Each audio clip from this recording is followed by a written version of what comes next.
Play অফের সমীকরণ খুলনা রাজশাহীর লড়াই, সম্ভাবনা আছে ঢাকারও।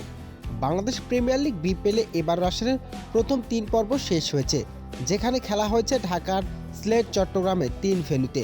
চট্টগ্রামের পর্ব শেষ করে 2 দিনের বিরতির পর আবারও বিপিএলে ফিরবে ঢাকায়।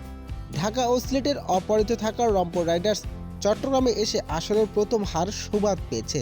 তারপরেও পয়েন্ট টেবিলের শীর্ষস্থান ধরে রেখেছে তারা। অন্যদিকে ঘরের মাঠে 2 ম্যাচে জিতা সিলেট স্ট্রাইকারের চট্টগ্রামের পর্ব ছিল জয়হীন। তাদের পয়েন্ট টেবিলে তলানিতে চলে গেছে সিলেট স্ট্রাইকার। 10 ম্যাচে 8 পয়েন্ট নিয়ে পয়েন্ট টেবিলের 5-এ থাকা রাজশাহীর 2 ম্যাচ খেলেছে রংপুর রাইডার্স সিলেট স্ট্রাইকারের বিপক্ষে। সেরা 4-এ জায়গা করে নিয়েছে রাজশাহী। 2 ম্যাচের সঙ্গে রানের খুলনার চেয়ে এগিয়ে থাকবে। 10 ম্যাচে 6 পয়েন্ট নিয়ে অবস্থান করছেন 6-এ ঢাকা। শেষ 2 ম্যাচে 2টিতে জিতলেও তাদের তলানিতে থাকতে হবে অন্যদিকে। যদিও রাজশাহী খুলনা তাদের বাকি সবকটি ম্যাচ হেরে যায়, তবেই কেবল সুযোগ পাবে ঢাকা ক্যাপিটালস। সিলেটের সেরা 4-এর সম্ভাবনা নেই বললেও চলে। 9 ম্যাচে 2টিতে জিতে 4 পয়েন্ট নিয়ে তলানিতে রয়েছেন তারা।